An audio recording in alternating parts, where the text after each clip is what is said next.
이에 예수께서 제자들과 함께 겟세마네라 하는 곳에 이르러 제자들에게 이르시되 내가 저기 가서 기도할 동안에 너희는 여기 앉아 있으라 하시고 베드로와 세베대의 두 아들을 데리고 가실새 고민하고 슬퍼하사 이에 말씀하시되 내 마음이 매우 고민하여 죽게 되었으니 너희는 여기 머물러 나와 함께 깨어 있으라 하시고 조금 나아가사 얼굴을 땅에 대시고 엎드려 기도하여 이르시되 내 아버지여 만일 할만하시거든 이 잔을 내게서 지나가게 하옵소서.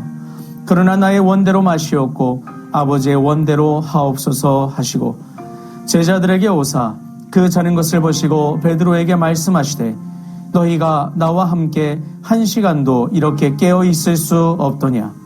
시험에 들지 않게 깨어 기도하라.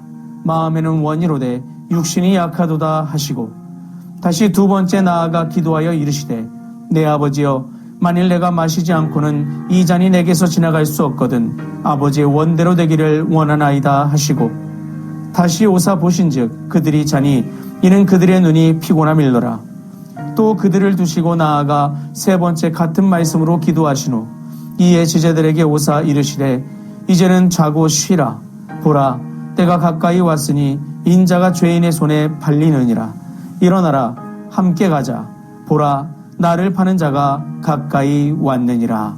아멘.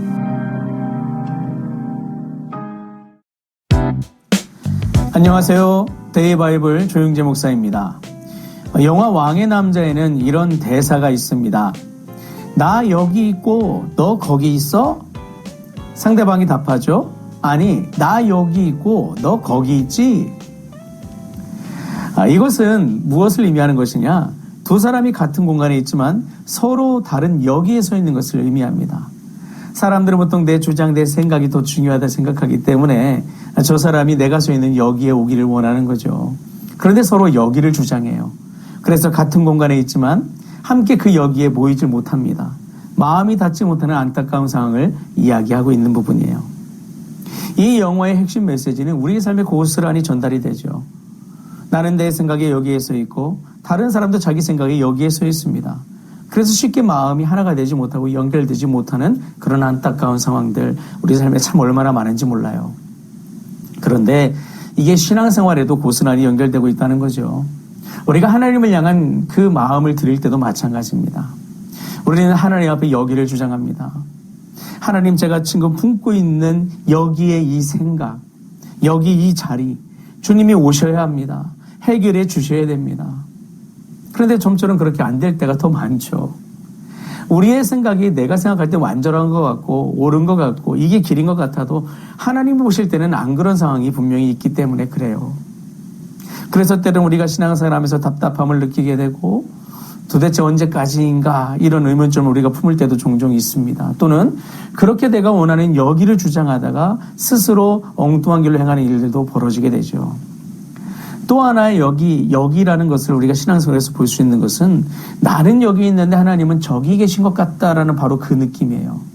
어떤 상황이냐? 기도는 했지만 응답이 보이지 않을 때, 삶의 문제가 풀리지 않을 때, 슬픔과 절망 속에 있을 때 우리는 그런 것을 보통 느낍니다. 하나님이 오늘 나의 여기에 계셔야 되는데 저기 계셔서 내게 고통이 있고 슬픔이 있고 아픔이 있구나. 그럴 때 우리는 많은 절망을 하게 되고 슬픔 가운데 지쳐갑니다. 그런데 여러분 그리스도의 삶은 이런 삶이 아니잖아요. 특히 하나님은 우리를 사랑하셔서 십자가 지시기를 마다하지 않은 분이시잖아요. 그분이 나쁜 마음으로 우리를 내버려 두실 이유가 없습니다. 그리고 때로 우리의 주장을 들어주시지 않더라도 그분은 선한 아버지로서 우리에게 우리가 생각하는 것보다 더 좋은 길을 준비하고 계신 하나님이세요. 그래서 우리는 이 하나님과 우리 생각의 간격을 좁혀가고 결국 하나님 앞에 연합한 믿음의 사람이 될 때에 우리는 보다 아름다운 내일을 열어갈 수 있게 되는 것이죠. 오늘 이 본문 안에 이것과 관련된 교훈이 펼쳐지고 있는 것을 우리는 볼 수가 있습니다. 오늘 본문은 우리가 잘 알려져 있는 겟세마네 동산에서의 기도의 장면입니다. 예수님께서 제자들을 데리고 동산에 기도하러 올라가시죠. 제자들에게 주님이 요청하십니다. 시험에 들지 않게 깨어 기도하라. 예수님은 지금 가장 무서운 시간, 두려운 시간을 지나고 계십니다. 십자가가 눈앞에 있기 때문이죠. 그래서 제자들에게 함께 기도해달라고 요청하셨습니다. 그런데 제자들이 잠들어 버렸어요. 예수님 오셔서 깨우시기도 했는데 또 잠들어 버렸어요. 마태와 마가는 그 이유를 그들의 눈이 피곤했기 때문이다 라고 육체적 피곤에 대해서 이야기를 해요. 그런데 누가는 조금 다른 표현을 합니다. 그들이 슬픔에 지쳐 잠들어 있었다. 이렇게 이야기를 해요. 제자들은 단순히 피곤해서만 잠든 것이 아니라 슬픔에 지쳐서 그것이 피로, 그동안 쌓여있던 피로를 더욱더 가중시켜서 잠들 수밖에 없는 그 시간이었다는 겁니다. 무엇이 제자들의 마음을 슬프게 했을까요?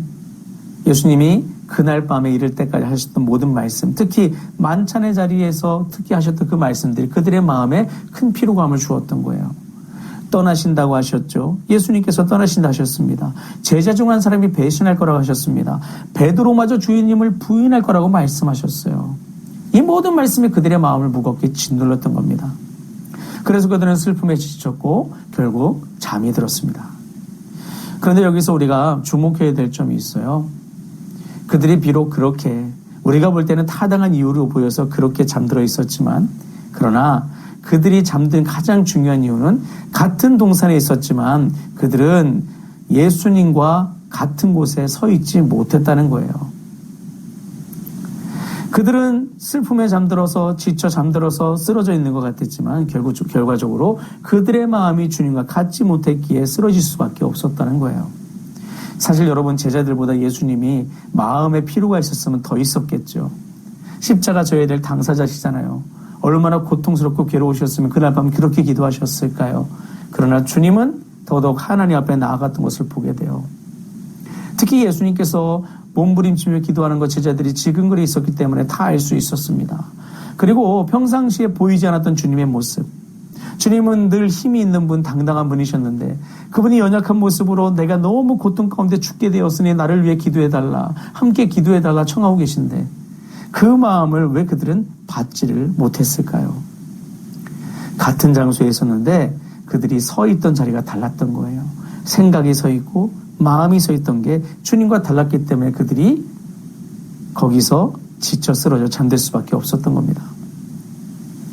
그래서 그 제자들을 찾아오셔서 주님 말씀하시죠. 시험에 들지 않게 깨어 기도하라. 마음에는 원이로되 육신이 약하도다. 여러분, 여기서 예수님은요, 믿음의 중요한 진리를 가르쳐 주세요. 믿음은 사람을 슈퍼맨으로 만드는 게 아니에요. 믿음은 인간의 연약함을 아예 없애주는 게 아닙니다. 성경은 오히려 뭐라고 말하느냐? 인생은 연약하다. 하지만 하나님은 강하시다. 그래서 믿음은 강한 척하는 삶이 아니라 하나님께 솔직하게 나아가서 주님의 도우심을 구하여 인도하시는 하나님의 능력에 따라 믿음의 길로 나아가는 그 힘이, 그것이 믿음이고 믿음의 삶이라는 것입니다.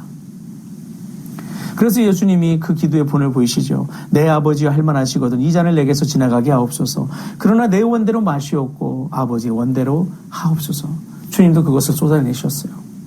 결국 주님께서 이렇게 하셨던 것에 대해서 우리가 생각해 볼 부분이 있어요. 무엇이냐면 예수님께서 제자들과 떨어져서 기도하신 바로 그 부분이에요.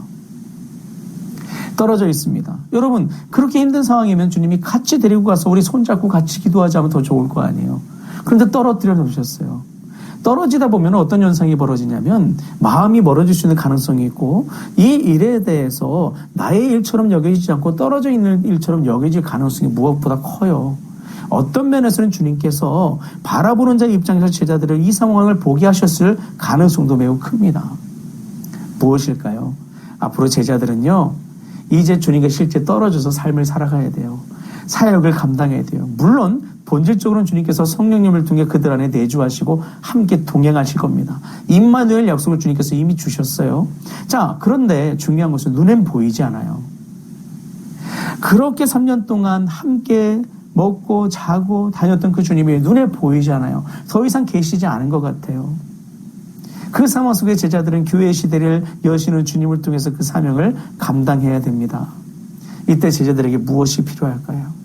주님이 하셨듯이 그들은 연약하고 부족하지만 아버지 하나님 앞에 솔직하게 나아가 자신들의 현주소를 아뢰고 아버지의 도우심을 온 힘을 다해서 구하는 것이 무엇보다도 필요한 겁니다. 그리고 또 한 가지 중요한 것은 무엇이냐면 떨어져 있는 것 같아도 주님이 저기 계신 것 같아도 그들은 그 주님이 함께하고 계심을 알고 있어야 돼요. 멀리 계신 것 같아도 보이지 않는다고 해서 주님이 멀리 계신 것이 아니라 성령님을 통해서 주님의 마음과 생명이 그들 안에 머물고 있음을 그들은 생각을 해야 된다는 거죠. 그래서 주님은 지금 이 상황을 통해서 무엇을 가르치고 계신 것이냐면 믿음의 삶에서 중요한 것은 거리보다 집중이다. 이걸 가르치고 계신 거예요. 그리고 또 한 가지 뭘 가르치실까요? 이 상황을 통해 하나님 앞에서 마음과 마음이 연결될 수 있는 것을 가르치는 거예요. 주님이 계속 오셔서 보시고 하는데 오셔서 하신 말씀 중에 그게 있잖아요. 왜 한 시간도 깨어있을 수 없냐? 나와 함께 기도할 수 없더냐? 시험에 들지 않게 기도하라. 예수님이 그렇게 기도하셨잖아요. 제자들은 왜 그 마음을 품지 못할까요? 예수님은 바로 그걸 말씀하신 거예요. 눈에 보이지 않다고 너희들이 나와 다른 길 가는 거 아니다. 내가 너희들한테 나의 사명의 길을 주었으니 나와 같은 마음을 품어라. 이 말씀을 주고 계신 것이죠. 그리고 깨어있으라 라고 말씀하세요. 그래서 여기서 오늘 우리는 깨어있음의 정의를 다시 한번 내려볼 수 있어요. 그건 무엇이냐? 주님의 마음에 집중하는 것이고 주님의 뜻에 귀 기울이는 것이고 주님의 마음과 그 방향에 서는 것. 그것이 바로 깨어있다는 것입니다.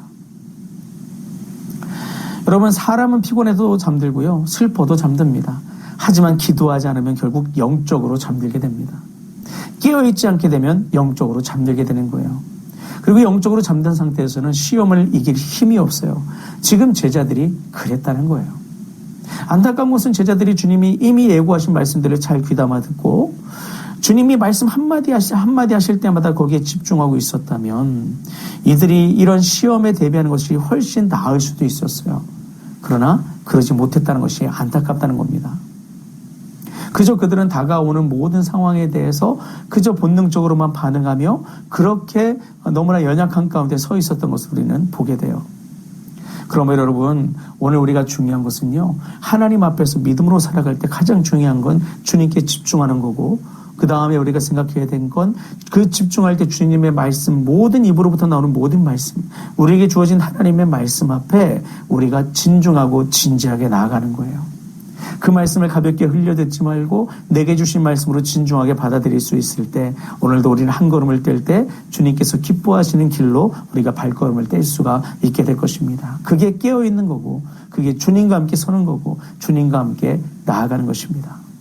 여러분, 그래서 우리가 신앙생활 살아갈 때 나는 여기 있고 주님은 저기 계신다. 그게 아니라 주님이 어디 계시든 우리가 주님을 바라보고 주님 계신 곳에 내가 가고 주님이 두신 생각의 자리에 내가 거길 나아가고 주님과 연합하는 믿음의 삶이 되어서 주님과 따로 있는 것이 아니라 주님과 온전히 동행함으로 하나님의 나라를 이루는 내가 되겠다. 그런 여러분 꿈을 꾸시고 믿음으로 도전하셔서 주님과 함께 승리하는 일상을 살아갈 수 있기를 간절히 바랍니다. 깨어 기도하시며 주님만을 바라보고 집중하여 날마다 주님 앞에 서 있고 믿음으로 승리하는 우리 모두가 될 수 있기를 간절히 바랍니다. 기도하시겠습니다. 살아계신 하나님, 우리를 날마다 의와 생명의 길로 인도하시는 주님만을 바라봅니다. 연약한 가운데 우리가 쓰러지고 의심 가운데 쓰러지고 잘못된 고집 가운데 쓰러질 때가 얼마나 많은지 모릅니다. 하나님, 진정 오늘 말씀 그대로 성경의 가르침대로 깨어 있어서 주님만을 바라보고 주님의 모든 말씀에 귀를 기울이고 집중하여서 내가 원하는 여기에 주님이 오시기를 청하는 것이 아니라 진리이신 주님의 그 자리, 주님이 서 계신 그곳에 우리가 나아가 주님과 연합하여 믿음의 길로 나아갈 수 있는 우리가 되게 하여 주옵소서. 그곳에서 모든 시험을 이겨내고 모든 미혹들을 이겨내고 사명받은 자로서 그 사명을 온전히 감당하는 우리가 되게 하여 주옵소서. 그렇게 살아갈 수 있도록 우리의 모든 것을 깨우시고 변화시키시고 충만케 하시고 고치시고 강건케 하시고 평강 가운데 거하게 하셔서 넉넉히 주어진 삶을 살아갈 수 있도록 인도하여 주옵소서. 감사드리며 주 예수 그리스도의 이름으로 기도합니다. 아멘.